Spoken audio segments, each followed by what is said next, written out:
Hey guys, this is a pre-podcast footnote, if you will, that I recorded following the completion of recording the podcast itself.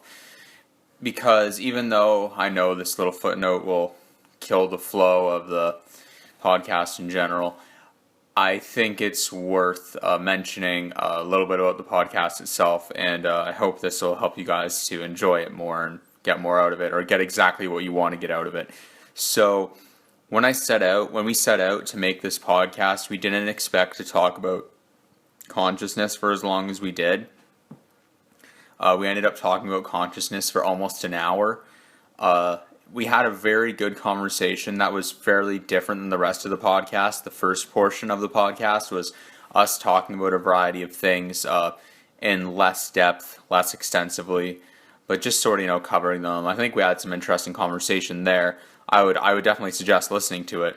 But if you want to just get into the really meaty part on consciousness, which I think was the best part of the podcast and stands on its own pretty well, I'm quite impressed by it, then just go to the 50-minute mark. Okay, without further ado, let's officially start the podcast now.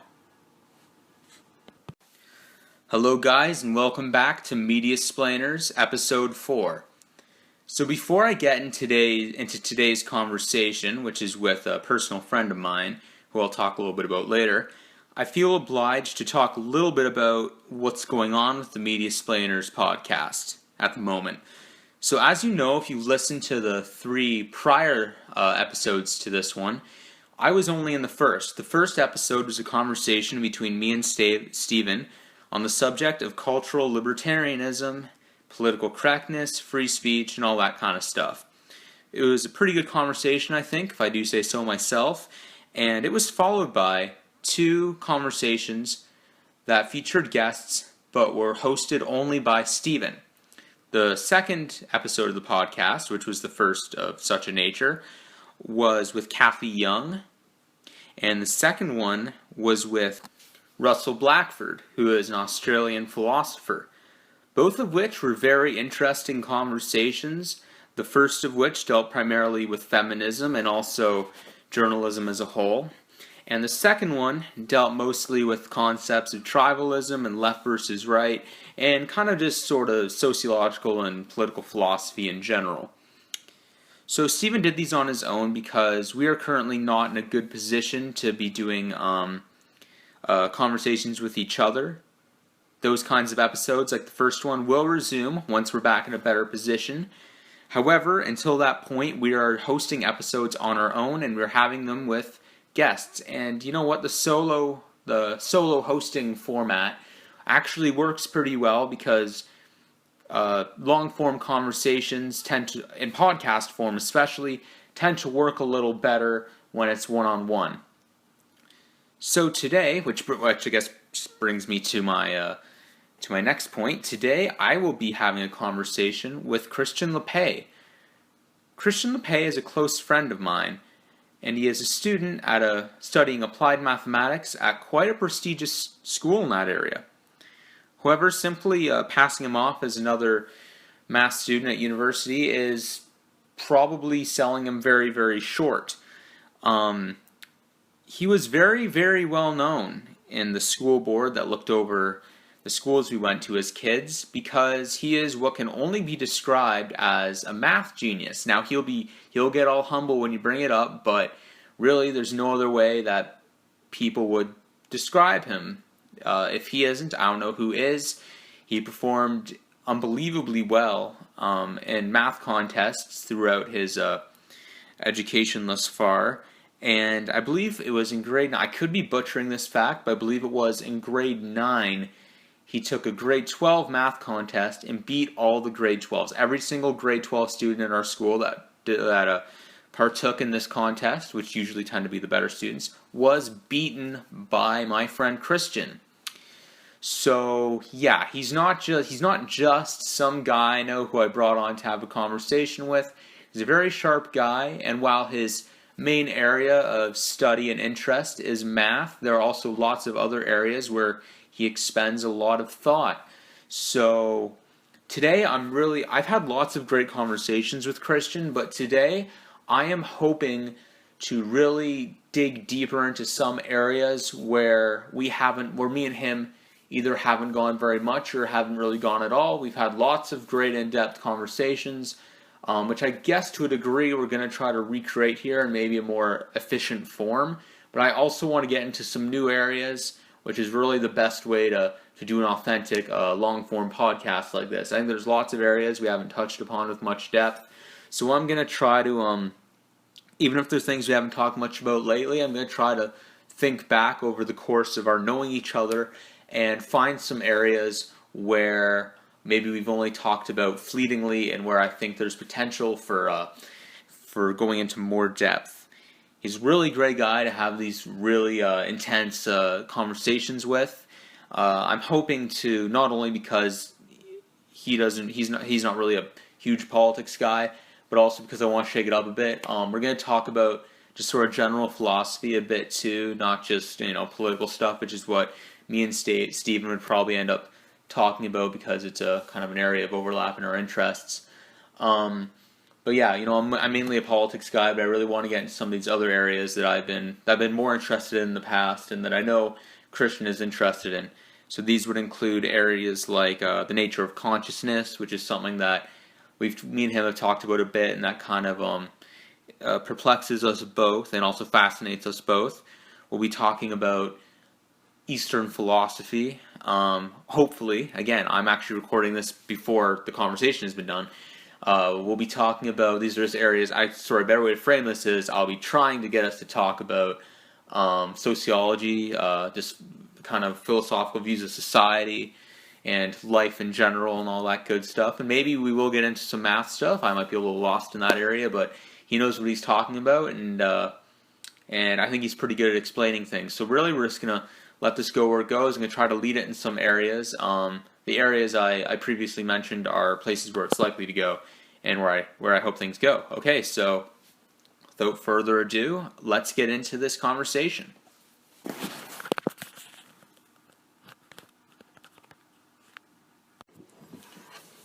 Alright, so here I am now with Christian Lippai. I already said a little bit about you, but why don't you tell the audience a little bit about yourself? Hey, I'm Christian. It's a pleasure to be on Media Splainers. Yep. It's a pleasure. I'm a university student, as Nat said. I'm enjoying my summer right now. I work at Sobeys, and I'm just trying to live a simple life. University is pretty complicated, so I just enjoy living, playing video games, reading, and hanging out with the family and friends right now. It's a nice summer so far. What have you been reading lately? Lately I haven't, just random stuff like on Wikipedia. Like today I was interested in neuroscience. I'm trying to find something to read on neuroscience. I don't know much about it. But I'm interested in like memory, like how do we actually remember certain things? Like this morning I ate eggs. How is that actually encoded in my mind? Stuff like that just really eludes me. And then I've been reading. I want to read some like Russian literature. I have this book on Russian short stories, and some of the stories are only like 30 pages, but they really touch on like human emotion and tragedy, and it's pretty interesting. Like Dostoevsky, like I hope I'm pronouncing these. Yeah, I think that's right. Like yeah. Pushkin, I think Tolstoy, like big names. You've probably heard of them, but. And when it comes to gaming, you're a big Diablo guy. Oh yeah, I'm a big Diablo. Yeah. Okay, that's really what I've been doing. Probably the most the past like 2 weeks, because I haven't played Diablo in like 7 years, and I haven't played video games in a long time. So, it's really refreshing to step into that. Yeah, we played God of War 3 together a little while back, and I think we had a good time doing that. For sure, that was a great time. Yeah. That kind of inspired me to get my games out, actually. Yeah? Yeah. Nice. Yeah, I haven't played Diablo, but I probably it'd be probably very low in my consciousness if it wasn't for you talking about it a lot. So I should probably give it a fling. It's an epic game, man. Yeah, yeah. A lot of people agree with that. So I think a good place to start this interview off would be, because you started off talking a bit about the kind of life you're trying to live right now. You know, simple life that's not complicated. I kind of want to start by talking about sort of your kind of outlook on life, and I'll talk a bit about mine as well. But like just sort of general outlooks on life and how that ties into different philosophies and stuff like that. So when you say you want to live a simple life, is that derived from like Buddhism, which I know is something you've flirted with and I've flirted with in the past? Does that come from another source? Where do you get this concept? What makes you attracted to this idea of the simple life? To be honest, I'm kind of tired of complexities. It's more of a fatigue thing almost. Like, I feel like as much as I'm a simple guy, I'm also kind of a complicated person. I guess I'm just kind of tired of certain things. Like, I'm a very competitive guy in many ways. Oh, really? Yeah, I'm actually a very competitive person. Because that's never something that's come through to me. No, I guess like I did track and field for a couple years, like long jump, triple jump, and I loved it. It was a great time, and I still love it. And I, was really into math contests and all that kind of thing. And as much as that was a really rewarding experience, you can kind of get ahead of yourself for how much you work. Life becomes a bit about working, trying to hold up sort of an image you have of yourself. Like I'm this person, I'm like this, award-winning guy or whatever, and you have all these goals. Maybe it's not quite that egotistical. Maybe it's not, but it kind of sneaks up on you and gets a hold of you. Whether or not you have like all these goals that you want to fulfill, and it can become kind of a big weight, And this year at school, I was trying to hold up a scholarship, and it's just kind of tough. So, to be honest, it's fatigue. I'm tired. I just wanna chill out. But yeah, like Matt said, I have in hard times, I have flirted with Buddhism and Alan Watts. Listened to Alan Watts, and I've really got something from just listening to other people, and that kind of thing. Yeah, I think, and this is a guy I've told you a bit about, and he's a guy who's kind of influential on both me and Steven in a lot of ways, but Sam Harris. I've heard of Sam. Yeah, you've heard of him. I'd say look into his work, because he's like most famous for being, one of the four horsemen of New Atheism, but Is he a neuroscience? He's a neuroscientist. Yes, Yeah. Yeah, and he talks about consciousness a lot, free will. He talks about the self. Yeah, he's really the kind of guy. I think he'd be right up your alley. Yeah, I know what you mean about like how you can, about, the complexities of life and stuff. I think in some ways, it really boils down to the question of do you want to just be content? Like, is that comfort of being content what should drive you, or should you be driven by kind of like accomplishing, so to speak, and creating? Because from the sounds of it, for a long time, you were very driven by, I need to, I want to accomplish this. Whereas with some people, it's like, I want to create this. And now you seem to just want to be more content. Like, you have this sort of, it is like, it's just a summer, it's not your, permanent job. Exactly. But you have, this sort of menial kind of job. It's Obies, which cashier at Obies. Yeah, exactly. Doesn't pay very well. Yeah, it's just this sort of temporary, but you have this sort of menial job. You do have this simpler life now. And I think there are attractive elements in that. But even when you are maybe stressing less about, things that you feel like you should be doing to be productive or to be accomplished, there are still other things that creep up there. Now, I don't even know, the stressors that will creep up even when you're living even when you make your life simpler. There are certain things that won't go, right? Exactly. So that's something I've often thought about myself. I think, if I'm stressing anyway, because I'm just naturally a person that stresses, shouldn't I be doing bigger things?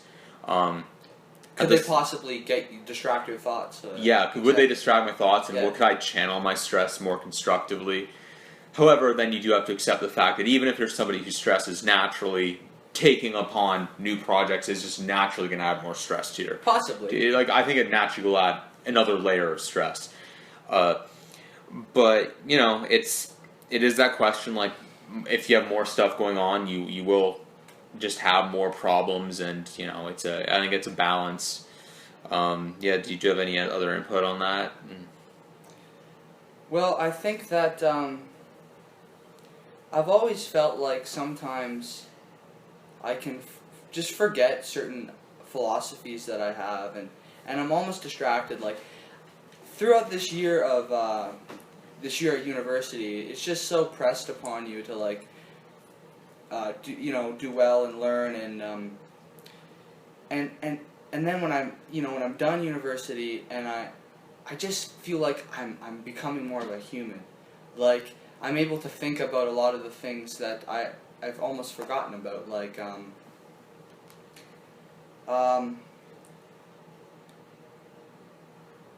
the other day, I was walking across back from Sobeys, and I saw like a creek and all these like insects in the creek, and I just wondered, like, what is it like to be an insect? What is it like? There's a whole nother world for them. It's like, what is this world? Is this world what I experience? Is this world what I like my job at Sobeys, the people I like, maybe a relationship, maybe my stresses. Is that what this world is? Or is this world what the insect's experiencing? Who knows what that insect's experiencing? Like a flower to it is like this huge giant thing, and who knows how it thinks and hears, and maybe can't hear anything at all. And that just kind of like took me away, and it made me think like sometimes it's good to not be so in your own world.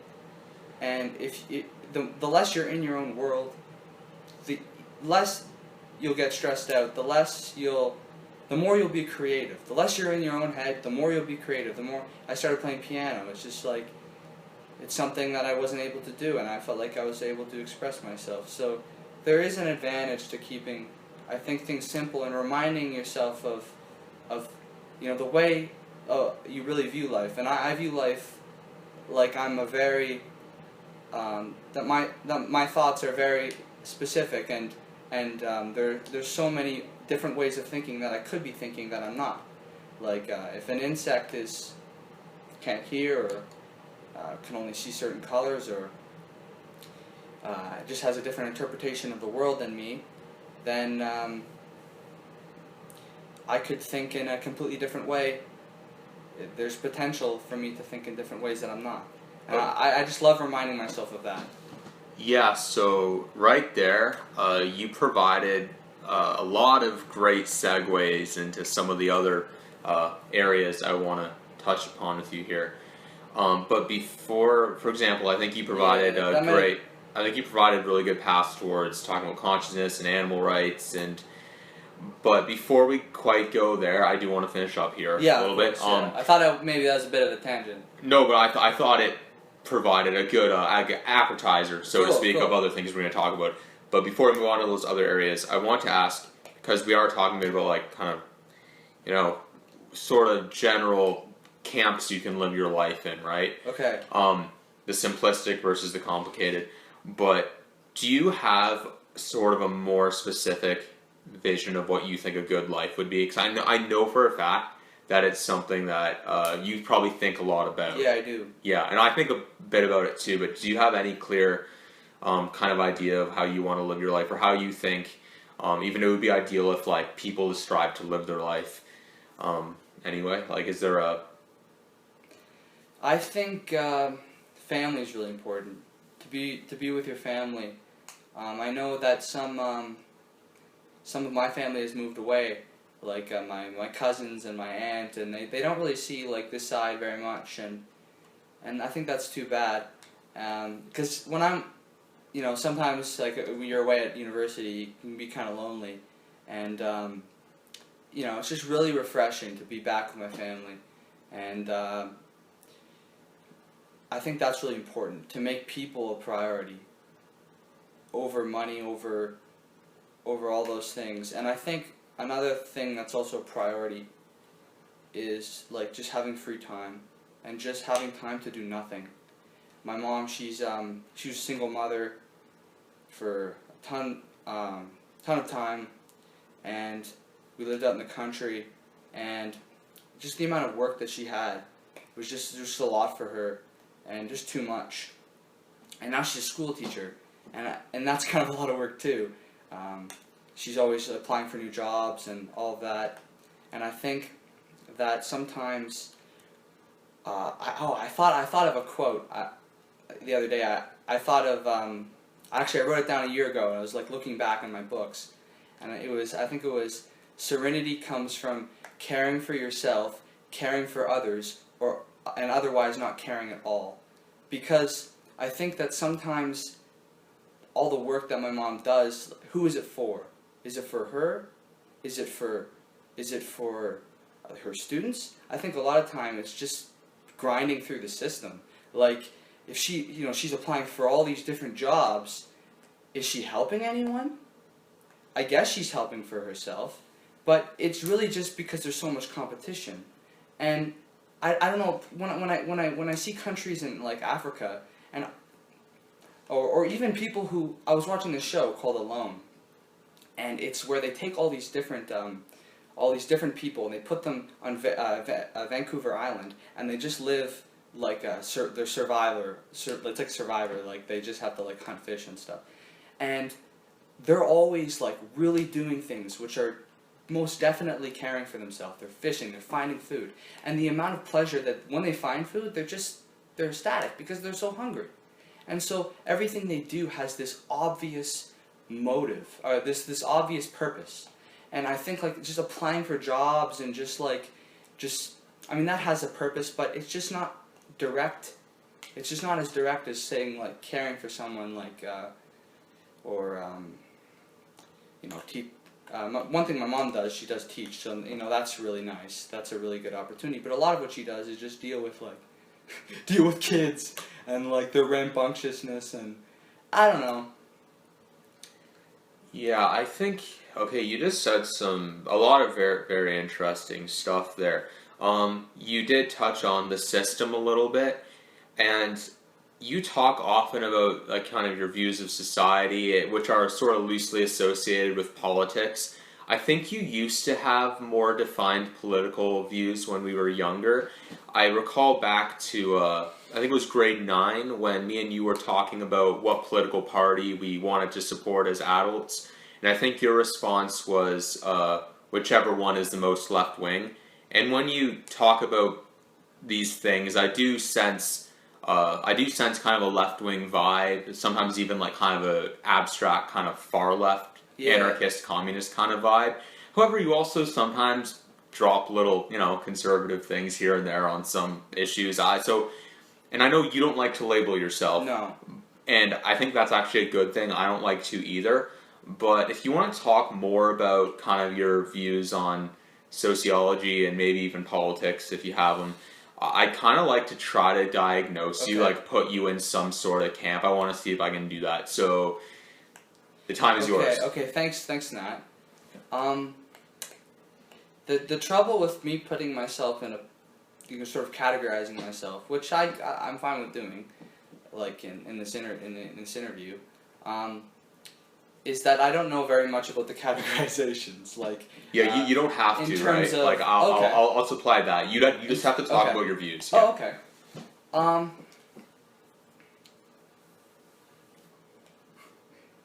Well, I think in terms of like there's things that I see that almost bother me. And I don't want to be negative. I don't want to be a pessimist, but just sort of traits about people, the way people maybe are thinking, and the way like society, I guess, is run, that sort of bother me. I feel like we're developing almost a disconnectedness from each other in a way. Like I work at Sobeys, and I just feel like in terms of corporations, we get to corporations. Like, if people are in it to make like $100,000 or just like all this money, sometimes, like I said before, they spend so much effort, and like, where is their effort going? I think we have to just think about like, where exactly is your effort going? Is your effort going to you making a bunch of money in order to what? Are you caring for yourself? Are you caring for other people? I think keeping things simple and just like caring for other people, caring for yourself is a good way to go, because maybe all you're doing is trying to avoid some sort of fear. Like in myself, like, you know, maybe if you don't have all this money, you won't have this thing that you wanted, or you won't have stability. That's another thing. I think we're all hunting for some sort of stability, and where does that stability come from? I think it's much easier to be stable when you're not attached, and maybe all you need to be stable is a form of confidence. Like I've been quite unconfident at times, and it's hard because you're always doubting yourself, you're always questioning yourself, you're always questioning your moment, questioning now and what you're doing or whatnot. And I think if you're that kind of person, things like money or other things that I can't think of right now, like position, titles, those kind of things will be very attractive because you're trying to find this sense of security. But is that false security? Then you have to ask yourself, is there a simpler way of getting security that just is being confident, just for no reason, just gaining confidence just because you're a human being that can be confident, and maybe getting less attached to things. Okay, so in what you just said, I do hear echoes of kind of anti-consumerism, and in some degrees of kind of like I said, echoes of anti-capitalist kind of tendencies. Now, would you mind if I asked you some more practical, pointed questions about these things? Okay. First of all, in the practical, raw sense, as it is now, do you believe in government? Government. Do you believe that there should, like, in the federal Canadian government, do you think it's a good institution? Do you think it's a institution with value? Our government's good? I do, because, I mean, I think that we live easy lives in a way. Like, we have a lot of nice things, a lot of nice homes. We have medicine. And I think that, this is something I haven't really thought about that much. Like, what would we do without government? How could we live without government? Because I feel like, sometimes I like to imagine what would my life be like if I was just born like 100,000 years ago and there wasn't government. Would it be chaotic? Could wars start far easier than they do now? Could tribes just argue over things and just kill each other for no reason? Maybe so. And I think that's really something I should think more about. Yeah, and you mentioned talking about corporations earlier, and that's a whole other story, but I think we should kind of wade into that area right now. Okay. The one might be the best pro-government argument I know, just simply in terms of what the scope of government should be, how much it should cover, is that not necessarily how much taxpayers should pay for, but how much should be run by the government, is when the government privatizes, when something is privatized, when the government no longer controls it, it goes over to a corporation, right? So what would you rather have controlling things, a government or a corporation? Now, there are some things that corporations do better, such as like producing food. That's been disastrous throughout history when a communist government takes care of that kind of stuff, gives them far too much power. Corporations are far better at producing entertainment people want. There is serious, benefit in a market-based system. However, I think you would agree that in some crucial areas, that the government is best able to provide like certain services, like healthcare and stuff, and like just what you were saying. We talked about like what would we do without government. Yeah. Do you also I assume you also value like institutions like universal healthcare? Yes, very much. And all that. Yeah, I honestly I was pretty sure you did, but I just want to sort of because I know sometimes you say things that almost sound kind of indifferent or almost anarchist, so I want to kind of get it. I think we should have the opportunity to leave government in a way. like go camping for a year and then come back. I think that would be really nice. But and just like live off the land. Like I think that should almost be something where we should integrate into our society, is like have the opportunity to leave society, and that should be a part of society. But I think that's off of a tangent. You're asking a question about corporations and governments. Yeah. I don't know the definition of a corporation. It's basically like a company whose drive is to make a profit and compete and stuff like that. Yeah. But, I mean, perhaps that motive could be a nice way of getting people to work together, because our society is run on money in many ways, and so that common motive could be the motive to make money. To make money could be a way that people could collaborate, like a common drive. We need drives, but then again, do you want to say something? Yeah, but the thing that you have to be clear about when it comes to corporations is that that drive to make money is like driven by the people at the top of it. It's not public. These corporations aren't publicly owned, right? So you're like saying the people don't run these, right? The people aren't, unless the company's profit share. That drive to make profits is largely buy-in for the people at the top. These aren't publicly owned, right? It's not. They are competitive very much, and it's not. I don't know that I would say it. That drive to make money. Which people are driven by. I wouldn't say it works quite as collectively in our current system as you would suggest. I think there could be a lot of waste, like, I mean, I guess the consumers, and this is something I don't know very much about, kind of run the corporation in a way, because without the consumers, they kind of guide the corporation. Like, right. The people have power. And so in that way, the corporation doesn't have much power, when you think of it that way.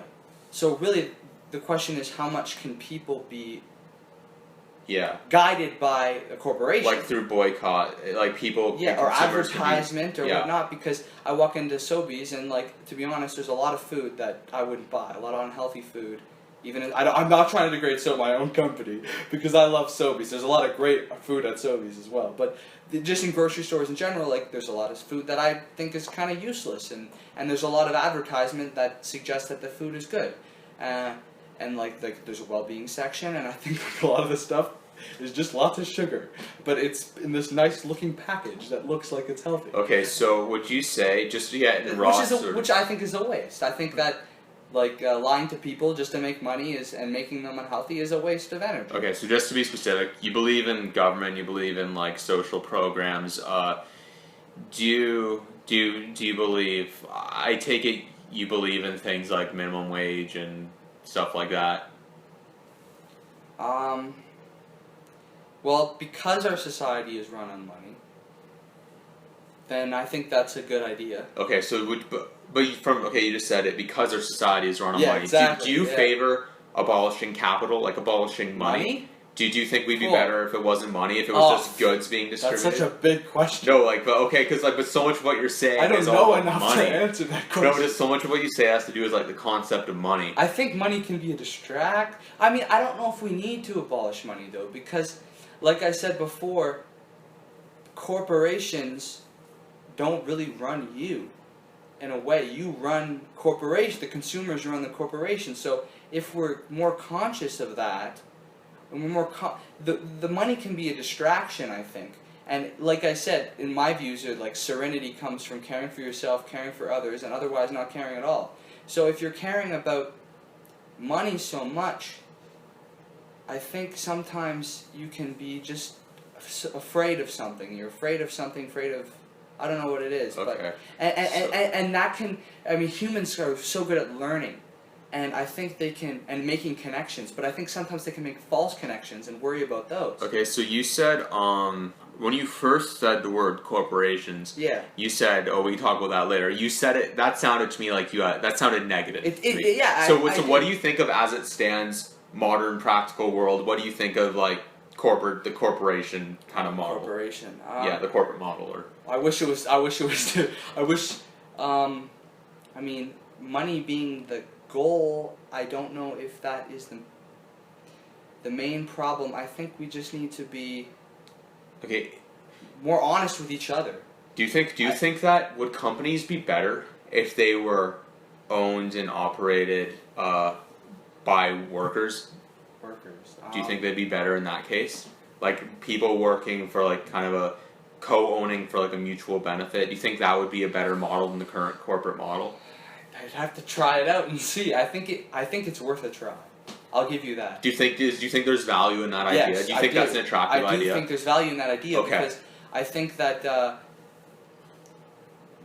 if we can't live in a country that is so one-sided. I'm not saying we do live in a country that's so one-sided, but I think we should live in a country that's willing to try out a bunch of different things and isn't afraid of that. And do you think that, and I guess another just sort of more pointed question, do you think wealth and money should be more evenly distributed? Do you think there's too much inequality in terms of like what the 1% have and what other people have? Like, do you think some people have too little money and some people have too much?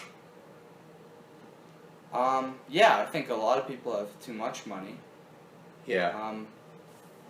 But to be honest, I'm getting this impression increasingly that we don't need actually very much money. Okay, but do you think it would just be better, even if we don't need that much, do you still think it's just inherently unfair and wrong that like some people have a ton and other people have very, very little? It's very frustrating. Like my mom was a single mother, and she spent years trying to find a good job that could pay because she's raising boys, and by herself, and not completely by herself, but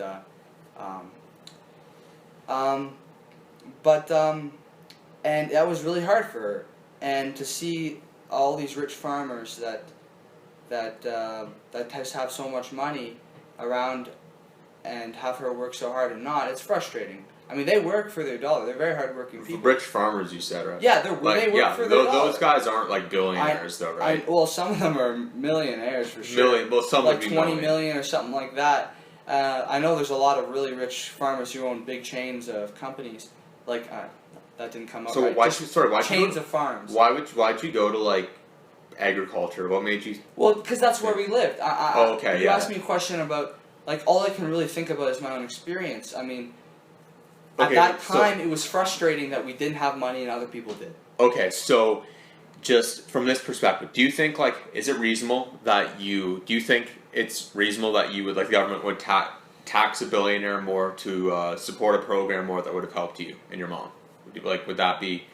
Do you think that's fair? Like just not like in a philosophical sense. You think that's right? I do because they're fine, but then there's always the question of like, should we take things from other people, and like, is that good? But if somebody's under, I think it is. If they have that much money, I do. You can say like if somebody got that much money, did they take it from other people through like exploiting them, cheating them, underpaying them? Well, we should give them the benefit of the doubt. It's to be fair, like companies tend to pay less than they can, right? Or the benefit. I said that wrong.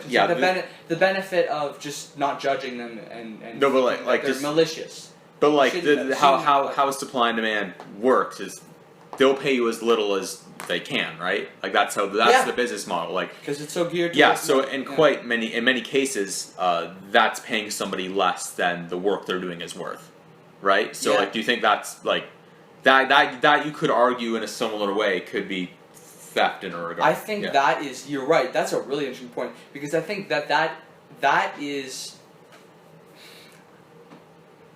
At first glance, more unfair than taxing people, like having different tax brackets. So in that case, I would say have different like tax brackets, but I can only go based on my own experience, and I'm just not really an adult yet who has to manage his own finances. So I find it hard giving you a definitive answer, but that will be my answer. The answer I just gave you will be my answer.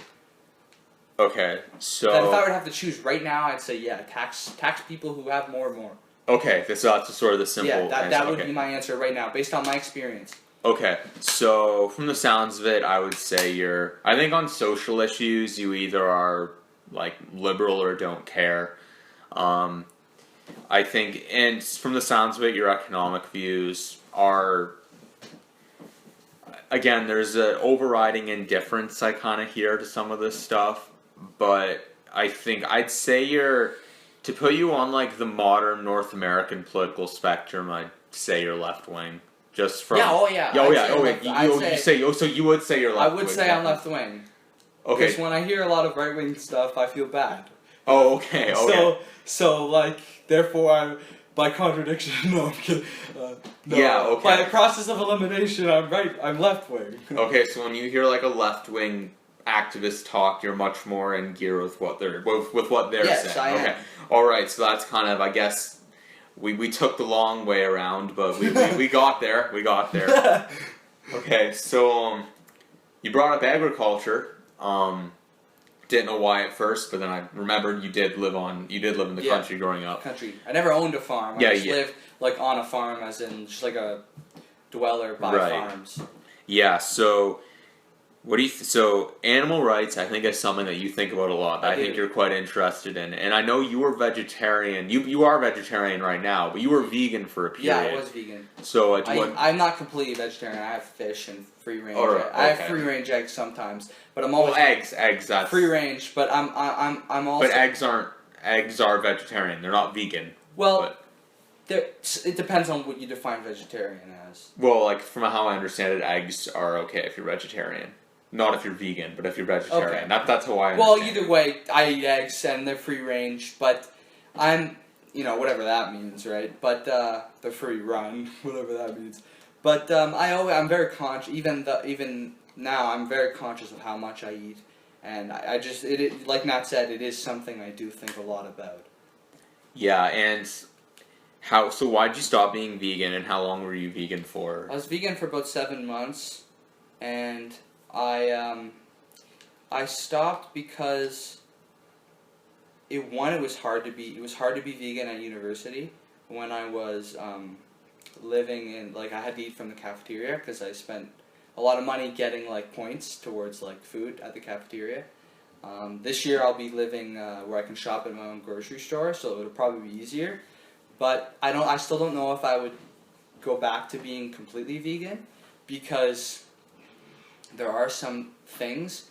I mean, people have told me like about research and stuff, and how there's like you can have bad vitamin B12 deficiency, you can become infertile, you can you have a deficit of like heme iron, just like animal proteins, and that's interesting. But the real thing that made me switch back is just how I felt. Like I was tired. I was and then when I tried eating fish, and then like it just gave me so much energy. Like I was also having digestive problems because I'd have to eat so many like vegetables and such.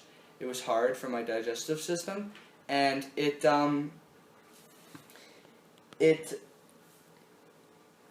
just felt a lot better just having even if it just had a bit of animal byproducts. Yeah, I'm really skeptical of veganism in terms of the health effects. Again, I'm not an expert on it, but I know that vegetarians do tend to be healthy, but I'm skeptical as to whether it's because they're vegetarian or whether it's because they just naturally have to think more about what they eat because they are vegetarian. Health conscious people. Yeah, they become more health conscious though. The person who is a vegetarian is definitely has to be more health conscious because they're vegetarian, right? So I don't know what it is, chicken or the egg, pun intended. Oh my gosh. Yeah, so. I was vegetarian, I think, when I was, like, really young. Really? Like, really young. For, like, a couple months. It didn't last. I think I just missed eating meat. Like, I'm not a big meat eater. Like, I think by virtue of the fact that I just eat a lot less meat than a lot of people is probably beneficial. In all the ways vegetarianism is, just not to that extent. But, yeah, I don't know. I don't think I could not... going without meat would be tough for me because... Again, it's not that I eat a lot of meat. Like, I'm not like a meat and potatoes kind of guy. Like, screw that. But, like, no, it's like such a boring, like American, tasteless... like, classic meat. Yeah, like, forget that. But I do like it, a bit of it in a stir fry, or I like having, hot dogs and beans or a burger sometimes, pepperoni on pizza.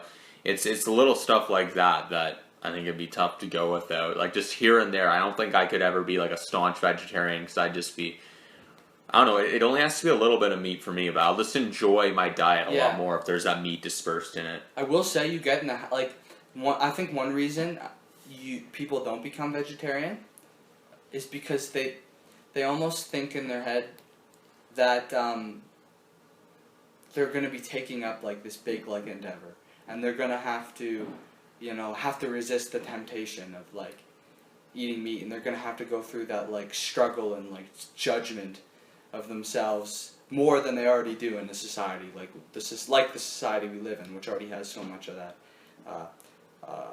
But I will say you get in the habit of just like pretty quickly of just, almost just forgetting. Like when you see a meat option, you just forget about it, and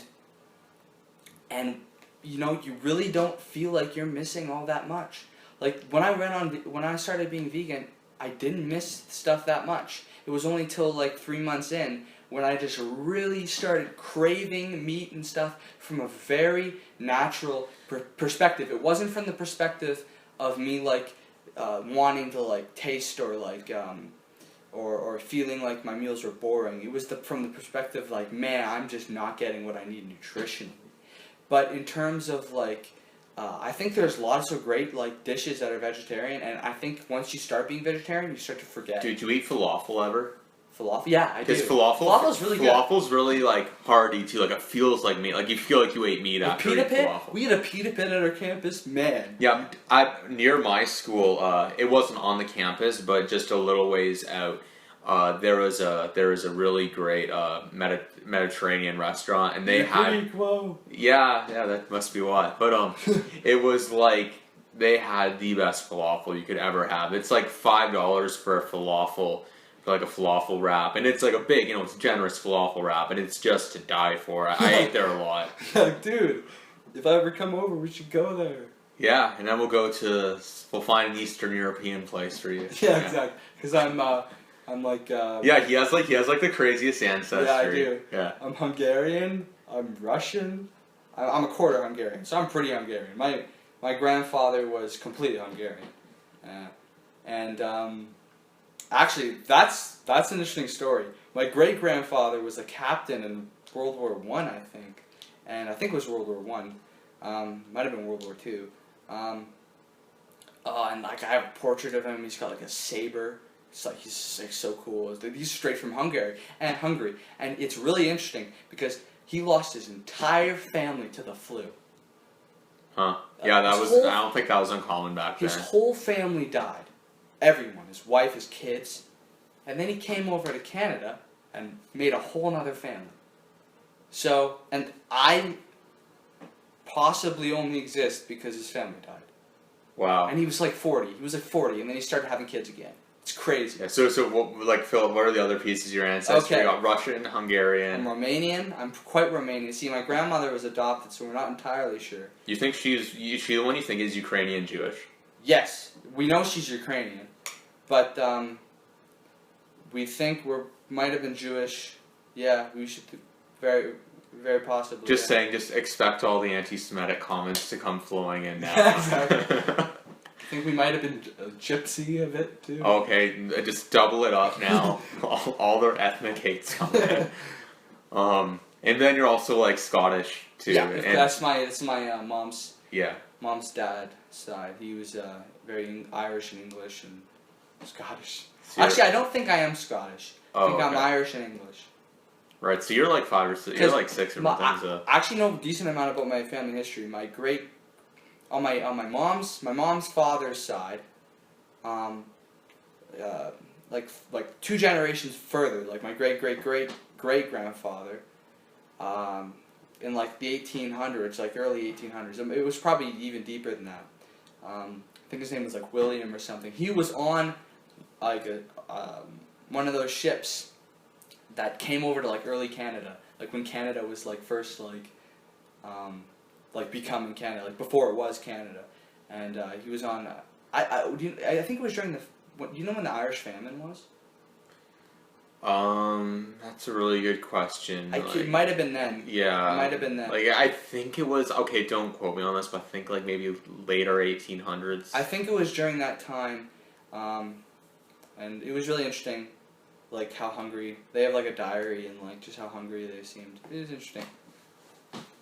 How hungry they seemed. Yeah! Yeah, no, because you said how Hungary they seemed. Did I? Yeah, you said Hungary. Oh. And you're talking about Hungary earlier. No, I'm talking about they were Yeah, Irish. so they were hungry. Yeah, Hungry and Irish. Yeah. So yeah, Christian has quite an ancestry from all over Europe, basically. Yeah, man. I don't think you don't have any from like the Mediterranean sort of part of it. No, so Not maybe really. that's like that's the all gap. you, man. You got enough. You Right. got enough for the both of us. Well, I'm half Greek, Yeah, I guess so. and the other half is a mix of Scottish, Dutch, and Irish. So Fair I'm Irish too. Fair enough. Probably a similar amount as you are. Yeah. So I guess at this point we should probably get into sort of the main entree, if it ends up being that, of this conversation, which is consciousness, which is something I think Christian, you made some notes about actually. Yeah, I have some things that I was thinking about saying. So I remember for a long time I wasn't very good at articulating the concept of consciousness and my thoughts on it, but there was like, I knew that like in my head there was something there beyond just the physical. I'm like, there is this light in your head. There is something that's like, there is that something greater there in your head. And I didn't know that was what consciousness was called until more recently. But when I was younger, I used to like kind of trip out thinking Even as about. a child, yeah. Yeah, I was like a young child, like freak out thinking about like, holy cow, I'm alive, I'm here. There's something perceiving and thinking, and I think therefore I am, you know. But then I would try to explain it to people, and I think my parents would say like, oh, you're existential. Oh wow, it's pretty cool that our like young kid is existential, but that's beside the point. Don't mean to brag, but and then I would try to explain it to like other people around me, and I think a couple of my friends sort of got what I was saying about like that, I'm here, there's like something in my head. Where's it coming from? A few people understood that, but a lot of people just like, I couldn't articulate the point well enough to them for them to understand it. I do remember, and I don't think this is grade 9. A lot of what we've harkened back to here was when we were in grade 9. But I think it was in maybe grade 11, in math club I dropped in, and you were talking about how these little particles can come together in such a way as to create, I think you had an image of the human brain up there, but you're talking about consciousness. They seem to work together to create something more complicated that's much greater than the sums of their parts. And you were referring to consciousness when you were talking about that. And I think I remember thinking at that point, oh, okay, he gets it. He knows. He gets what's so amazing about consciousness. And so I guess ultimately, probably the biggest topic of debate when it comes to consciousness is what I think is called the hard question, which is there something more to consciousness than just the physical? And some people don't even think the hard question is a question at all. Like they don't think it. They say no, it's just physical. And if you ask like somebody who's very religious, they'll say like, oh, it's just from God. But for people sort of in between, it is a really tough question. The origins of consciousness, and how things that are unaware can together become aware, meaning like the particles that make us up can come together in such a way as to create something that is aware, which is, and think like aware of itself, aware of its, I guess not really aware of its surroundings necessarily, because you can say like, oh, you know, robots can you know, stop when they're about to hit a wall, or some cars can like, you know, park themselves and stuff, but something that is like aware of the fact that it is aware, you know, the Descartes thing, that to me, to me it's just the feeling, not even just the concept that something complex and aware can come out of these tiny little incomplex things, simple things, but really that we, you know, that the fact that you just feel it there, like it's this thing you feel in your head,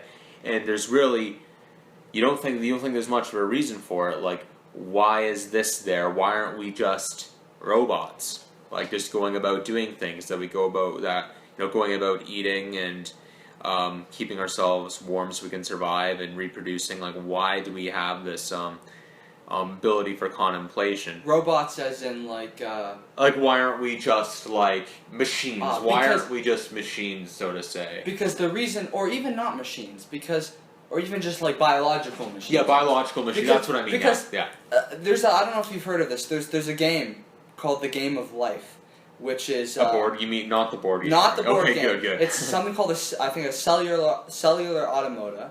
It's just it's where you place a bunch of there's a grid. Okay, there's a grid. It's like an infinite grid, and you color the grid. A bunch of every cell in the grid can either be on or off. Can either be dead or alive. And you can color the grid in an initial configuration, like color a bunch of squares, and those are all your on squares. And then you start the game, and based on the current configuration, you get the next configuration. Based on that configuration, you get the next configuration. And it doesn't take long for these interesting patterns to emerge, patterns that support themselves, so to speak. And so, and I just encourage you to research the Game of Life. It's pretty cool. So in a way, sometimes I kind of like to think of the whole world as this big giant game of life, this big giant interaction of I guess atoms and molecules. And what comes up? Well, the thing that reproduces itself comes up. That kind of makes sense. I mean, I guess it's kind of, I don't know if it's the anthropic principle or not. It's kind of like that. The thing that will keep itself alive will persist. And so it makes sense that there will be things that will keep themselves alive. Life first emerged. Cells that, what's a cell? Well, a cell, I guess, is just a pattern. Well, a pattern that can reproduce itself will be prevalent, will be abundant. If a pattern can reproduce itself, then you're going to see that pattern all over the place. And on this planet we do. Grass, all that stuff, it's all alive. It all reproduces itself. And I think that's really cool. And so your question is, even though, presumably a lot of life isn't conscious.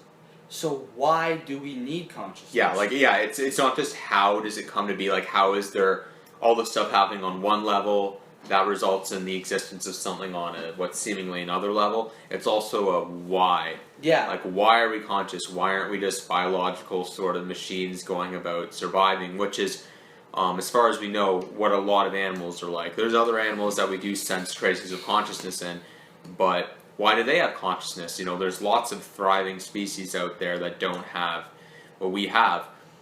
One kind of, maybe something that makes a bit of sense, but is a little troubling, is maybe once a certain level of processing power, or not, that's a bad way to put it. So there's lots of calculators and computers that have a lot of process but aren't conscious, don't have that ghost in them, right? Yeah.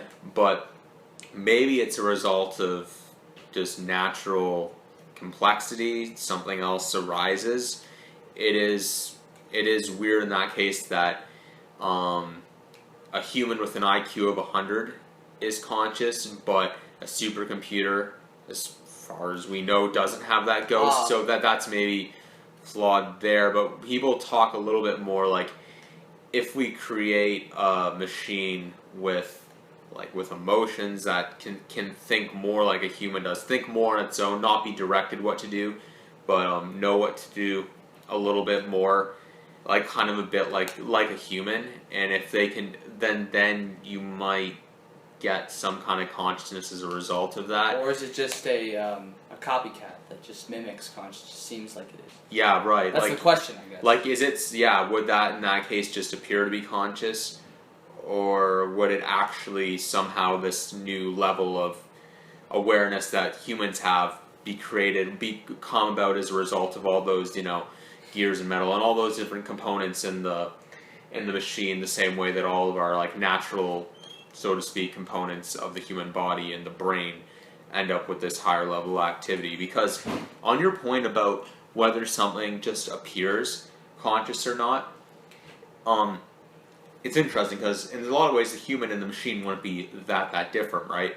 like if you were to like observe a machine when it's thinking, if we create a super intelligent robot basically that behaves like a human, can direct itself and think and have like kind of emotions, whether or not they have that other higher awareness, we can see all that happening, right? Like we can see that happening if we were to put like an X-ray to a certain part of it, and we can trace human thoughts and emotions in our heads, right? Like we can see our consciousness being reflected in our head, but then it's also a matter of where is consciousness? Is consciousness in our head? Like is it what we're seeing? Is that just what it is, or is it something that is using the head like a monitor? Like is the head like a computer monitor where we see it, but it's originating from another source, like possibly, I guess, maybe if, for all we know, somewhere else in the body or from another source, right? You can't even tell. Is it like if a robot is conscious like a human is it all just the same visible stuff within the robot, like it is, and that applies to human? Is it just the visible stuff within us, or is there something else out there? I think this is kind of where you're going at.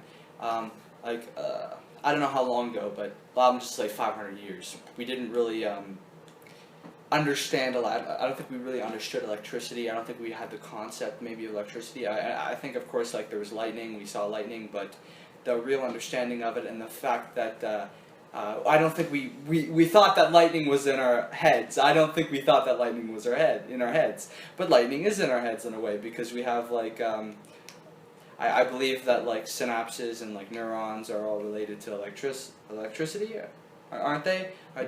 Sorry? Like in our mind, like there's a lot of like electrical synapses and like neurons, and like I don't think we thought that lightning was in our heads, but in a way it is. And like you're talking about like physically, objectively. Physically, in a way, lightning's in our head. And so there's this sort of substance that we've detected that 500 years ago we didn't understand it, or didn't at least have a concept of it, that we now know is largely responsible for a lot of the behavior in our mind and possibly for consciousness. Could there be another substance, just another thing, just another concept that is responsible for consciousness that we can get our heads around? Or could there be something that we can't get our heads around that is like electricity, but is so complicated or so just different that we can't even detect? Is that kind of like because we can view, like we can know what a human brain looks like that's happy or that's sad, or I suppose even thinking really hard, but it is still a little troubling almost that we see these, and troubling not in like the scary way, but just a little troubling in the sense that we can easily understand how like different actions and reactions of small things can work together to create larger things. But to create, when these small non-thinking things come together and create something that thinks and knows it thinks, it just seems like we can understand how simple things can create other simple things like machines.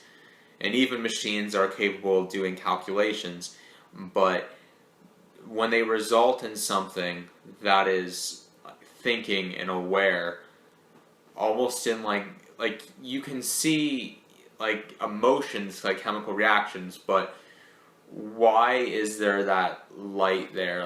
Like it makes sense that like a human could, for example, we talk about from like an evolutionary perspective, lots of animals can sense pain, right? And they don't do things that cause pain. Like, unless I'm mistaken, a lot of animals can feel pain. Do you? Yes. Yeah. A lot of animals can feel pain. You would think. So, like, similar nervous system. So you could like see pain in their head, and I think or see like more complicated animals can feel, who maybe aren't fully conscious, but more complicated, can feel sorrow, and you could see sorrow like as a chemical reaction in their brain, right? But so. With humans, it makes sense that we can view these emotions. We can even kind of view the gears, metaphorically speaking, running in their head to feel things that just make sense. But why? Like when you're on a computer, when you like go to somewhere that might have a virus, it'll say like, "Oh, you shouldn't go there." Like it knows that it shouldn't be going places. Like it can sense danger, and that's on a simple, non-conscious kind of level. but why are we aware of being aware of that? Like, why? What is the need for that, right? I think I know where you're going at. I think you're trying to separate our knowledge of. You're almost trying to appreciate this question about consciousness more, because sometimes that can be neglected. And this is just to break it down real quick. I am thinking like in the Descartes, like I think therefore yes. I am kind of sense. Yeah. I think what you're trying to do is you're trying to appreciate that realization. You're trying to realize that our knowledge about, we can see these like MRIs or whatever, or scans. We can see like where certain activities happening in the brain. We can detect that like animals have like can, I guess, scientifically prove that animals are having like similar emotions. They're having similar chemicals. You're trying to that knowledge is all amazing, but there is still this like unfathomable question of how does consciousness even there? It's almost like this. If you allow me to provide an analogy, we can analyze the big. We can look really far away, and we can I think like the cosmic microwave background or something to when right before the Big Bang happened, or like 400,000 years after the Big Bang happened, and like view how things were back then, or we can extrapolate a bunch of information and just really kind of predict what happened at the beginning of the Big Bang. And that, I would say, is analogous to our current knowledge of the brain. But do we know how all of this got here? No. I think that is a very deep question, and I think an analogous deep question is, do we know how consciousness comes from non-consciousness? I think that is just as big of a question. Yeah, I think you're trying to honor the question of consciousness in the same way that the question of how does it all get here is honored. I think you were trying to bring it up to that, it's a big question. It's about complexity coming from simplicity, right? And a lot of people say that, and the argument a lot of people make for God, it's a flawed argument, I'll explain why, but the argument a lot of people make for God is, well, how did we in the universe, which is extremely complex, come from simplicity, like the nothingness that would have been prior to the Big Bang? How did complexity come from simplicity? So they say there must have been a complex being like God to create our complex world. Well, then you can also say, like, okay, where did that complex God come from? There must be something complex before. Why have that middleman at all, right? Yeah. But I think so. I kind of wonder, is this whole like complexity needs to come from something equally or more complex? Is that whole way of thinking just for some maybe evolutionary reason just how humans are geared to think? Or is it true? Like, is it true, or is it how we? You have to understand. I think I might be getting. What is explanation? Here, but what is understanding? The way we think often is, in order to understand something. For example, in order to understand the human body, I want to understand how humans work. We dissect it. We say, okay, we have organs, we have a heart. Well, how does the heart work? The heart has its own pieces, and like we break things into pieces. We understand their place and their importance, or its cause and effect. We view things as like explanations, like why did the ball fall? Well, there's gravity that's pulling it down. That's a cause, right? We go, the very nature of explaining things, the very nature of understanding things is by either breaking things into its components or like viewing things in a cause and effect way. And possibly, who says that is complete? Like, who says that isn't, like, we look at an ant. An ant can't do a lot of stuff a human can do. Okay, say all these people got together and they were, trying to tackle this crazy question of, how did anything get here? Or the crazy question of how did consciousness come here? And these people in this convention are like really into it. And they feel like they're almost getting there or something. And then somebody says, well, what if you guys were just to leave it to the ant?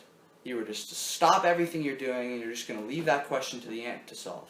They would feel really not hopeful. They would not think that the ant would solve it. They would be like, well, it's a lost cause. But why aren't we just like the ant? Why?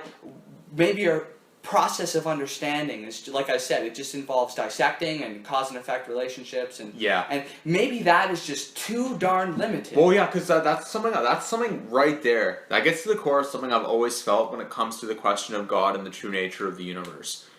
Who are we to think that the way we view things is advanced enough to understand everything in the universe? Like, doesn't it just make sense that there's stuff that we literally just can't detect? Oh, yeah. Like, that's what I mean. Like, you talk about the ant. Okay, there's the ant, which is unconscious. Then there's us. Unconscious? You don't think an ant's conscious? I don't know. Are they? That brings us to the question that I was wondering. I was wondering if they're more like those biological machines. machines. I was really wanting to ask this question, and I'll let you finish. Okay, I just want to finish this. Okay, I'll let you finish first. Okay, we say, like, the ant or the termite has a very limited view of things, right? But we have a more advanced view, we understand more about the world, but who's to say there aren't, like, infinitely more advanced things that can literally just detect things we can't detect? Like, we have this narrow sort of tunnel of vision. We almost have to. Like, there's only so much the human mind of even the smartest person can literally detect and comprehend even, right? So, I mean, that, to me, is where it gets a little, discouraging when it comes to these big questions.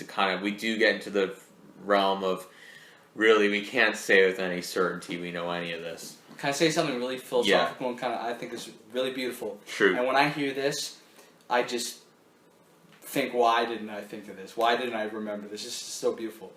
I'm so amazed at the universe, like, and I might not be able to understand it, like Nat says. And when I think of these really big questions, I really honor the vastness of the universe. I really honor the vastness of consciousness. And then I think that I am the universe. Because I am. I am the universe. Why wouldn't I be? Do you think of the universe as like a fluid thing? Well, like, I'm a part of it. You could say, like, now we're getting into, like, grammar and, like, stuff. But, like, you could say I'm a part of the universe. But the feeling that I have, really, isn't in words. It's like that I am this thing that I'm honored. I'm honored about the fact that, something magical, must have happened in order to create this. There's some big mystery behind it all. But I'm it. I might not be able to understand it, but I'm it. And that just, like, makes me, like, love myself. Like, because I am it. And I might not be able to understand it, but I'm it. Okay, I want to pull things back a little here to consciousness, because there's two things I want to talk about. Okay. The first is, we never quite got to finish this, but I think it's really worth talking about, is the whole simplicity creating complexity thing. And we did talk about, like, how humans understand things. I think that when we think about why we think the way we do, we have to think about evolution the same way we would ask, like, why are our arms shaped the way they are and all that kind of stuff. Like, there is inherent value in us thinking that complexity has to come from simplicity. There is inherent value in our minds being geared to think that way, right? And the truth is possibly something we can't understand because we are so geared to think this way. And there's evolutionary benefits of thinking about things through the kind of concept of simplicity equals complexity. Because, like, when we make tools, in order to make things, which is really how humans have dominated the world through the things we create, right? When we're creating, like, mechanical things, we do have to think through the lens of, like, we have to think about, like, okay, how can we take things and make them into something greater than the sum of all the things we're making them with? Like, how can we make things greater than the sums of their parts? Which is literally how I think humans have ruled the world. Like, through making tools and stuff. You take a rock, well, a rock is like, you can maybe throw a rock at something and kill it, but that's useless. You have maybe this, I don't know what the first slingshots are made of, maybe some kind of stretchy, like, intestine thing from an animal that's useless on its own. You got this interesting looking stick, you can't do much with it, you can just whack somebody. But you can make a slingshot with all that. Slingshot is a simple by today's standards, but complex thing that does complex but efficient things. But it's made of very simple things, and that, like, a person with a slingshot is at a huge advantage. Somebody who can think in such a way as to create a slingshot, for example, is at a huge advantage over people who don't and survive. So I just think that, really, that way of thinking, that basically leads us to create not at least not yet, super complicated things that are conscious that leads us to create just more complicated simple things from simpler things is really, I think, a huge evolutionary benefit, and that's simply just maybe the reason why we think like that. And also to go the other way around, like to see something that we don't understand and dissect it. And if we do that, then we can build it up. So right, like, you can recreate it. You can recreate it. Like I don't know. Like, I mean, it's like reverse engineering a little bit. Yeah, exactly. Yeah. Like our that's a creation process. That's like I guess they're similar though, because you have a motive there. When you think, oh, like maybe the first person who created a bow and arrow saw, I guess, I'm not sure. Probably they threw rocks and then they realized, how can I create a projectile that's better? And then they thought of combining things. I will comment on another way we combine things, and that's like linguistics in our head. Someone who can form a sentence and combine words together in order to make a sentence is at a huge advantage. As is the person who can understand a sentence, to go the other way. Exactly, yeah. I mean, linguistics is a really interesting topic as well, and I could try to talk a while about that too, but I did. Do you mind if do you want to talk about that more? I have another question about the consciousness that I was really wanting to get at.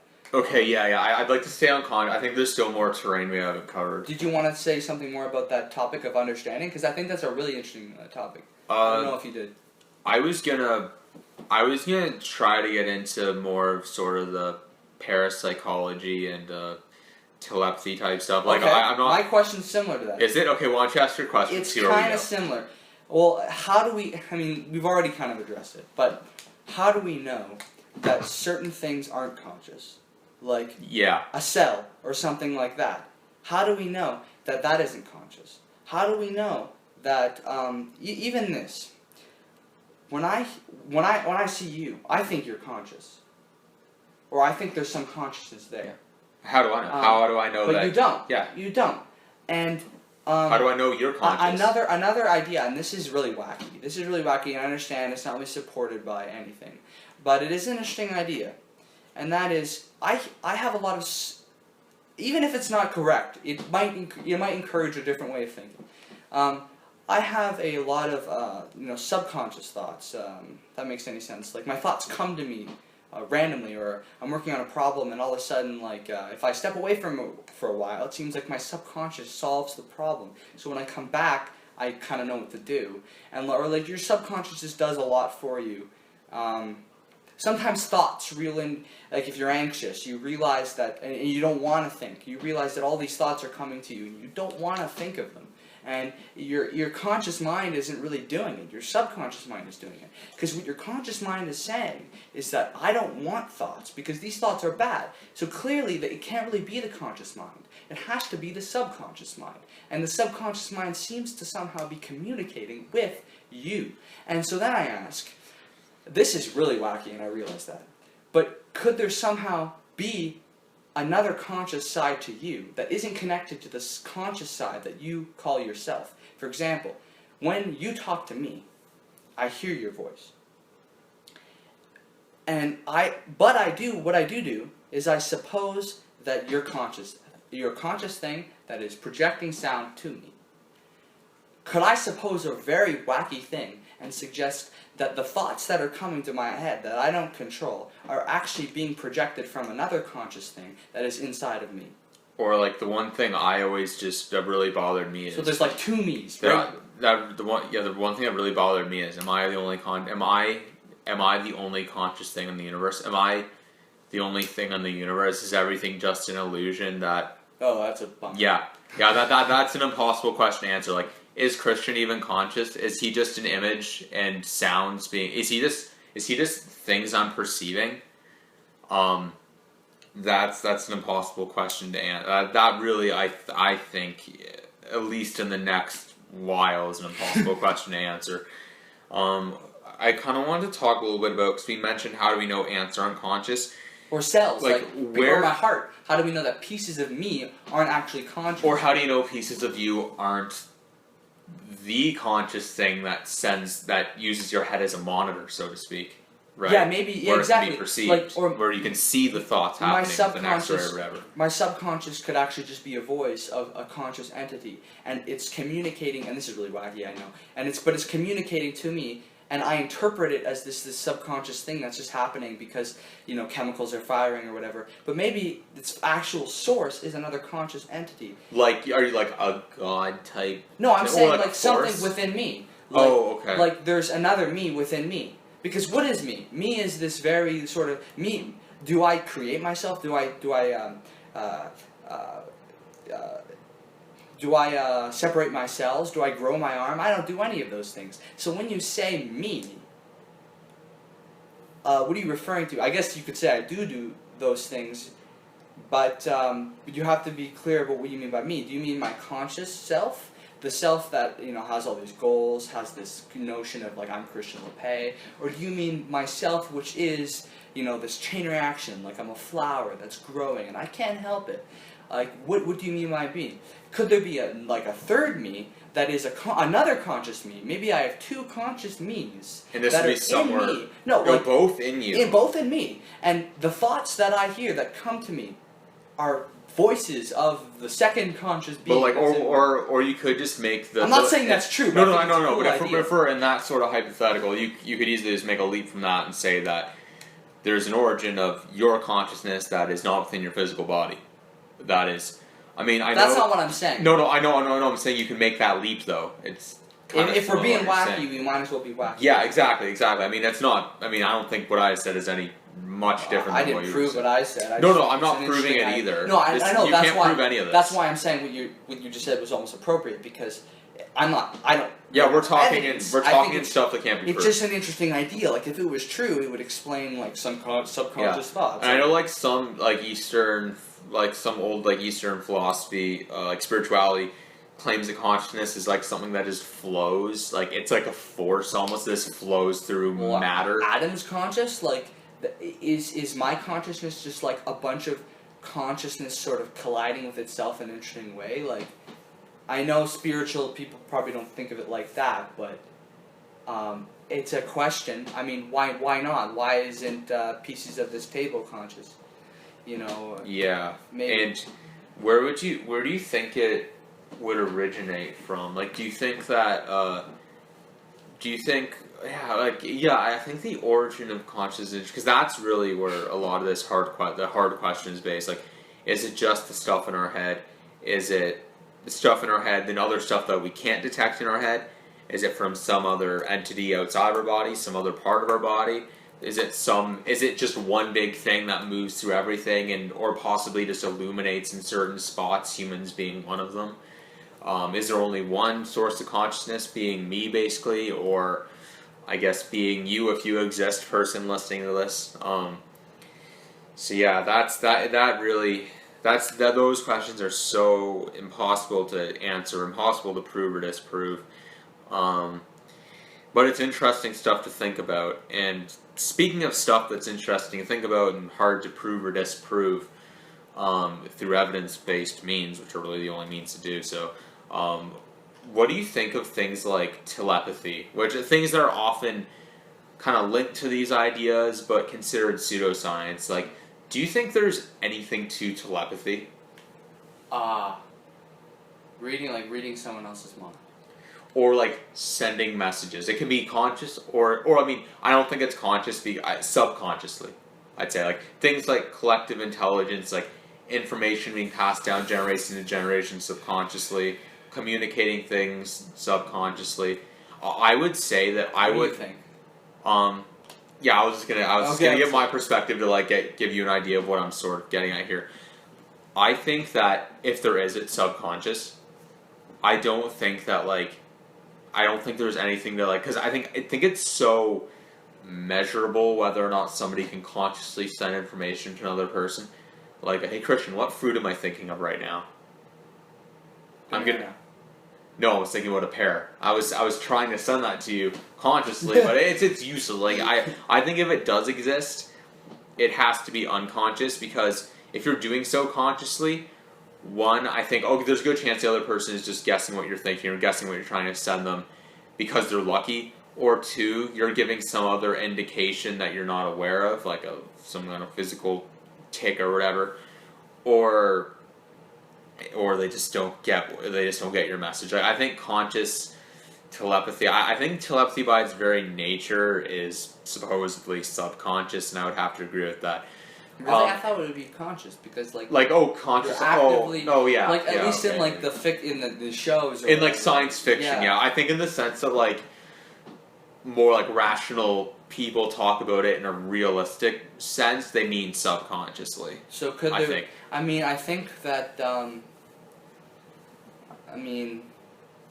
I think don't we release like female dogs release like pheromones or whatever and like. Or I think that's the right chemical. I don't know. And like the male dogs can like smell it, and like a lot of animals do that. And I mean that's a kind of in a way a form of communication that's different than maybe the norm. It's a subconscious form of communication. It's a type of communication that they're not maybe trying. Yeah, but it's not really like telepathic, like through the mind, right? I mean, is it lesser though? Is it lesser? Is it just as cool? Yeah, well, in a way, it is just as cool. A lot of the funny thing is on that subject, a lot of people say as like a proving God kind of argument, they say like, well, can you prove that your wife loves you?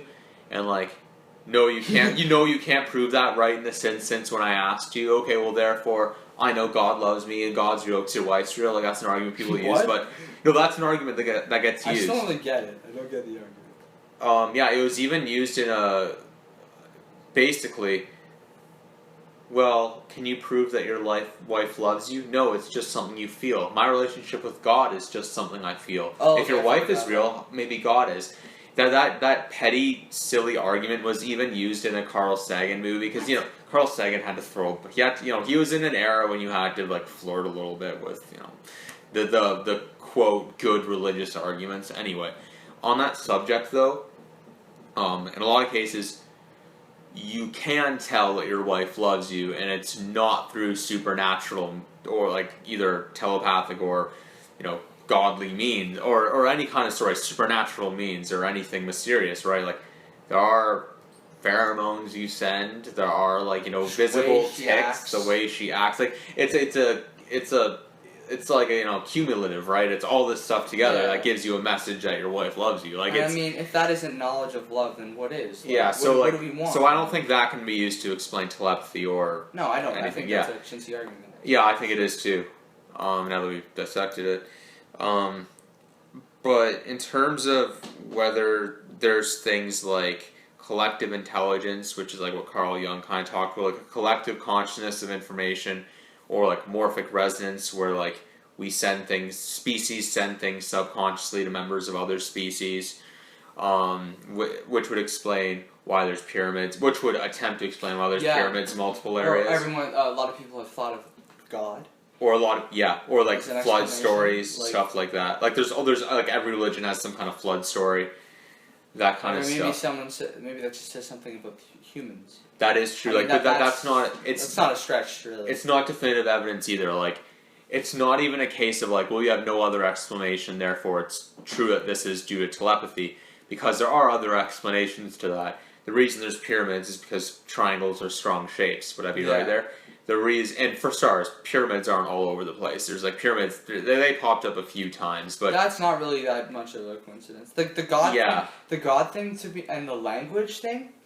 I mean, Noam Chomsky, I think, touches on like that we have like in our like DNA we have like the capacity. We've always had for a long time.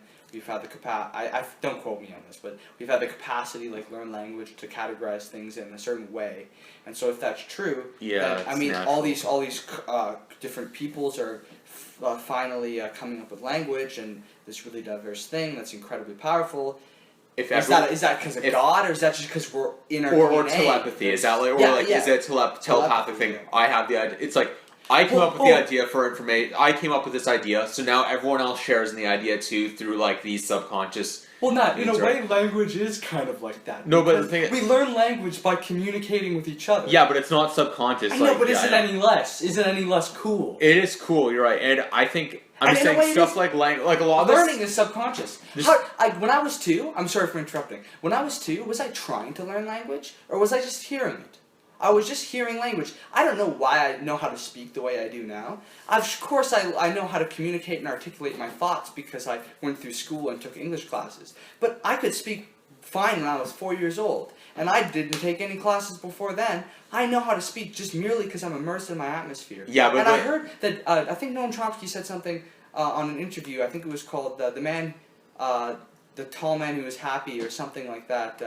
The Man Who Was Tall is Happy. It was an interesting interview. And he was saying something about how kids know how to, like, actually, that before they can even speak, or maybe even think, they're actually absorbing a lot of the dialect that's going on around them. And in their mind, they're actually learning a lot, even though they're not using it. Even though they're not able to speak. That's subconscious thinking, but it's not like some kind of necessarily. There's also some kind of like brainwave from other people like interacting with you. Like it's not a supernatural telepathic thing. Is it thing, less cool?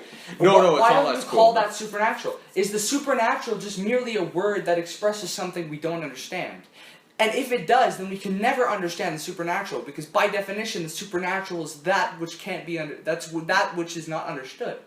If we didn't understand sound waves, then we could merely call that sound. No, but I mean, like, I'm talking more like to get back to the original. To get back to the original point, we're talking about like, oh, there must be like this subconscious messages we like humanity sends through each other, which would explain why language pops up here, then it pops up everywhere else.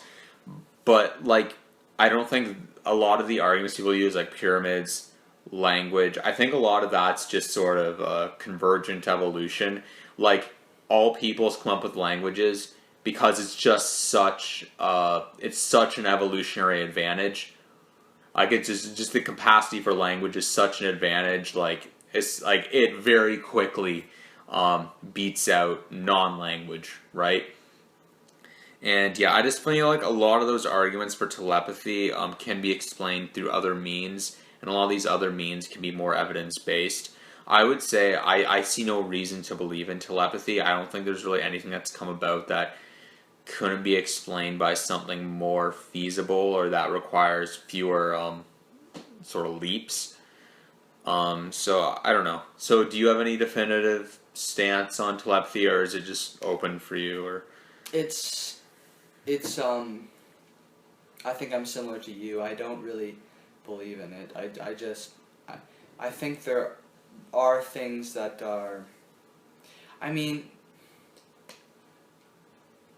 I think what you're asking is there's just this other way of communicating that we're communicating that's sort of undetected, or that can't be explained, and I mean that's a very general thing what I just said, and that might be true, but not in the way that like I think culture is like coming up with like this notion of like brainwaves and stuff. Or like do like certain, like, I don't know specifically brainwaves, but like these theories that like we just send consciousness to each other and back, and like and through like non-material means, right? There could be some other way of communicating that we're like a non-material way. If we're talking about telepathy, it'd be like non-material, non-detectable. I don't doubt that maybe is. I don't have a reason to say that that's impossible. I mean, like, but what do you mean by what do you mean by non-material? Like, is just a non-material thing just like something you like don't understand? Is no, like non-physical, like it's metaphysical. It's non. Well, the like question, it's non-material, like this table. Like it's not. Like it would be through something we can't perceive. Like something that isn't an object, isn't, or through a different dimension or something, or like something we can't just detect, right? I think like really non-material cool. As we understand what material matter is, in a way. Like maybe that's what consciousness is. It could, it could be, it could be something we can't see as humans. Like, we just aren't capable of seeing or haven't seen yet. I don't think that's a illogical thing to suggest. I was talking about it originally, though, in relation to telepathy. That's what telepathy would be. But I see no reason to believe telepathy even. I see no good reason to believe it exists. Whereas we could talk about things like undetectable matter as consciousness. We could theorize as undetectable matter. I wouldn't reject that concept at all. Because we have evidence that consciousness exists. I think therefore I am. Do we have And evidence? it can't be explained And it very can't be well through other explained, means. so therefore it's yeah. a complete phenomenon. But do we have evidence of telepathy kind of existing and like Or any reason to think it yeah. exists. That makes sense to me now, what you were suggesting. Okay, cool. Yeah. So I think we've talked through a lot of the areas we. I have one question I really Oh, want you to have a ask. question? Oh, yeah. If you want to.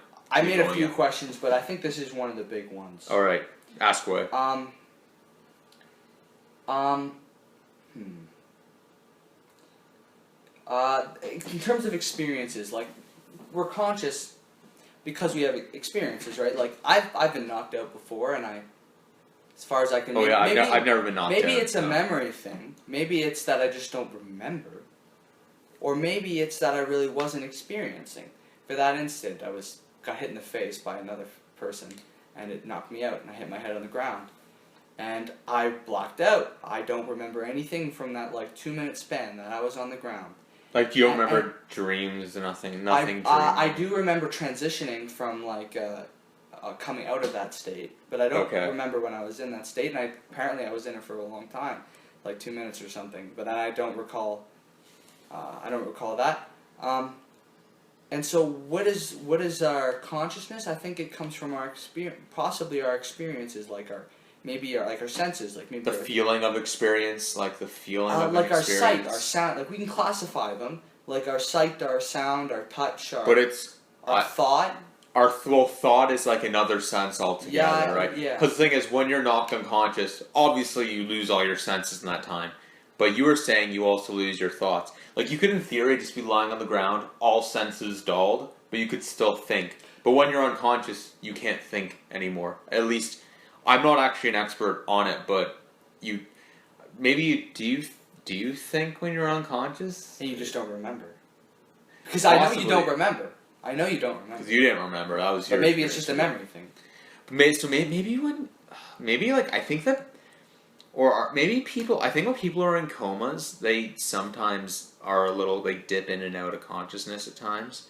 I think that I know that when people are in comas, they sometimes recall hearing people talking and stuff. Really? Yeah, I don't know how much of it is fabricated or how much of it's real, but I think people in comas can dip in and out of bits of that. I think that happens. I don't know whether that's them almost coming back and then not, or what that is, or almost coming back for a period and sort of being in this in-between state. But I do know it's well accounted that's happened. Yeah. He was in a coma for 2 years, so I should ask him. That'd be a really interesting question. But what I'm leading that I'd really like to research that. What I'm leading up to though is this question, and that is, if our consciousness comes from our experiences, then let's look at our experiences for a moment. Let's look at our sight, for example. I'm looking at this wall right now, and it's blue, and I think, this is my question, can you experience it in an instant? In an instant, can you experience? Or does experience can experience only happen over a time interval? Does it come from motion? Because if I were to freeze this whole universe right now, what would I see? Would I see the blue wall? I don't think I would see anything, because light is the source. If everything were to just completely stop. Yeah, and freeze, would you see the universe being frozen? I think you wouldn't see anything. Because light is the source of our seeing, and light has to travel, and light has different frequencies, and that's why I see it's blue. So, even though I think that my seeing happens in an instant, does it happen over a time interval? Because that's blue because light's traveling in a certain way. So my experience comes from motion, and can motion happen in an instant? Maybe. But it's just a question that maybe even if we don't talk about it and we just kind of leave it, I think it's an interesting question. And then or a sentence, if I speak a sentence, at which point do I get the sentence's full meaning? Can you think a thought in an instant? Or do you have to speak a full sentence? And that happens over a time interval. Can you hear something in an instant? Well, maybe if there's this constant buzzing, but buzzing is a frequency, and that the pitch is determined by like the wavelength, and the wavelength you can only be realized over an interval. In an instant, you can't notice the wavelength. Or in quantum mechanics, maybe when they're talking about wavelengths being energy states and not as being actually like motion. Maybe then that is an explanation for how you can experience something for an instant. But if you can't experience those things I was describing, somewhat described that you can't experience something in an instant. It takes a time interval to experience something because it comes from motion, and like a wavelength can only be realized over an instant, over a time interval. And if that is true, then when do you experience? If you can't experience something in an instant, then when do you actually experience it? This is just building off of all that. This is just a question to ponder. Again, there's no definitive answer because it's never happened and it can't be tested. If the universe were to freeze, could you think? I don't think you could. Well, I don't think you could either, because experience, in my opinion, as far as I see it, happens over time interval. I think you couldn't think unless the universe is something like material, and your consciousness comes from something on a different level. Like the material universe as we think of it, if it froze, maybe you could still think if your consciousness comes from sort of a separate supernatural, so to speak, source. Again, we don't have anything to necessarily, prove it does, right? But I don't know, that's just an interesting question to think about. I think. But isn't a time interval a collection of those stillest instants? No, I'm talking like, oh, right, but you think as things are happening, right? Like your consciousness adapts to things happening, which does suggest that it would be dulled somehow it would be lessered possibly by a completely still universe. What you're saying is that you don't think that consciousness can happen, or you don't think you can think in an instant. No, I don't know. You don't know? I don't know. Okay. In a serious infinitesimal small instant. But isn't everything just a collection of instants? So if you can't think in an instant, well, what's an instant? Then when do you think? How long is an instant? Maybe our notion of time, time is more complicated than we think it is. Well, I think it's interesting, like the question of how long an instant is. Is it 0.000000001 second, or is it 0.000 million seconds? Like, what is an instant? Is this like infinitely small, right? I don't think there is such thing as defined. You can define it mathematically. You can define an instant. This, like, how do you just not make it just smaller and smaller, infinitely smaller? You could, well, I mean, in numbers, you can say, if you look at, zero is an instant, 1 is an instant. You could say that the instant is the space between everything after 0 and everything before 0. It's the space between everything after and everything before. But, that's interesting, but does it really get you anywhere? There's no real world kind of application of that. It's something to ponder.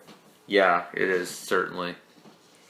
So, do you have any other questions you want to ask, or? I think that's good for today. I think that was a really nice discussion. Oh, actually, you know what? There's one last thing I want to bring up in this conversation. Me and Steven talked a bit about Gamergate in our first episode of the podcast, and then on the second episode, David interviewed Kathy Young, who I think was a Gamergate sympathizer, if I'm correct there. And I've been as I've been just learning a little bit more about the chaos that was the Gamergate controversy. I've been telling Christian about it. We've been having a good laugh at its expense. So I think you had a pretty funny view of Gamergate. I think you summed it up pretty well. Yeah, well, I want to give a disclaimer. I don't know if I know that much about Gamergate. He just knows a bit through me. I don't want to insult anyone, but based on my impression, was just like, it's just a lot of drama. I hear I don't know. It just seems like a lot over very little. Yeah. Just like very little. Because even if it were to be like a full blown thing about ethics in game journalism or a full-blown thing about like misogyny in gaming, those are still very sort of frivolous first world sort of issues, right? But like, let alone when you get into like the weeds of it all, like when David Pakman was doing all those interviews with people, it was just so much like he said, she said, this person tweeted the wrong way, that can't person we just forget about it, guys? And like, can't we talk about these issues directly? Do we have to talk about them through the medium of video games? Or like just, I thought you were gonna say we have like the game would have to happen in such a personal way. Like a lot of people are getting harassed and doxxed and stuff. That's not good. But does the conversation always have to be like, this person did this person did, it literally just became a drama, right? Like it wasn't really about the issues. Yeah. About like you said, it wasn't even let alone about issues of ethics in game journalism half the time. Like it just got like so much detraction and everything like that. And like you said, you could also talk about the grander kind of idea of corruption and just journalism as a whole. But anyway, I think it's an interesting thing to read about. I think there were legitimacies and just silly things in the whole thing. But I really like that comment you had on it about it just seeming like a bunch of drama. That's funny. I think we were gonna play Depression Quest one time. Yeah, too. we were. Yeah, just to see. I wouldn't mind. I wouldn't mind doing it either. Just to see what triggered the whole thing. Maybe it is a good game. Like I don't want to insult anyone. It seems like an interesting concept. Like I've never heard of a concept of like playing. Do you know what the game, the concept of the Depression Quest is? It's sort of like it puts you in the shoes of somebody with depression. That's cool. I think that's a really cool idea. Yeah, I don't hate I hate on the drama. The drama, yeah. I don't want to really. I don't know. Make any. I don't know. Like I'm not gonna like make any. Like I mean, it's some indie game nobody ever played until the game would get controversy. So I mean, there's a good chance it's mediocre, which is why I think it's only like an hour long and it's offered for free. But I think we should play it sometime just for shits and giggles. Yeah, man. Maybe we'll find some modicum of, I guess the game isn't meant to entertain, but a modicum of value in it, or like I'm getting it for free. I'm not gonna pay for it, but I'm not gonna pay for something that's like an hour long. But we might just have a good. It'll be a good time. I think it'll be a good time. So yeah, I think that pretty well wraps up episode 5. Sorry, no 4. You're right. I was right. 4 episode. I'm all out of sorts here after my mind's been blown open by this. That was crazy, indeed crazy conversation here. That was here. a great conversation. But yeah, episode 4 of Media Splainers. Unless another episode pops up before this is uploaded, then in that case it's episode 5. Either or doesn't really matter. I think we had a really good conversation here. It was probably. Well, for one, we don't normally talk for almost 2 hours like we've done this time about these issues, about these subjects. But I think this is one of the more interesting conversations me and Christian have actually had. So I'm glad you were able to listen in on it. I hope it was valuable. I hope we mind fucked you nice and hard. Oh my god. So it was good to be mind fucked. Yeah, and thank you for listening. Congratulations if you were able to do the full hour and 45 minutes or hour and 50 minutes, as I think it's going to end up being. You have my respect. Yep, you have our respect, and we'll catch you next time. I appreciate it. Yeah. See you guys. I don't know if this will be the last time Christian's on the show either. I'll say it was a pleasure. This is one of the best discussions I've had in a long time, and if anyone, go on Facebook, search Christian Lippai, send me a message if you have any questions about my ideas, or if you want to share your ideas. I'm happy to listen. Yeah. You know what? I was gonna try to keep like this relatively anonymous with the personal stuff. Like I said, you know what? He doesn't know. You know what? If you don't care, honestly, I don't care. So yeah, if you want to send him a friend request, you can do that. I am planning on getting on Twitter in a meaningful way. If you wanna, I'll tell you when that's up and going. And yeah, so Christian is open to contact.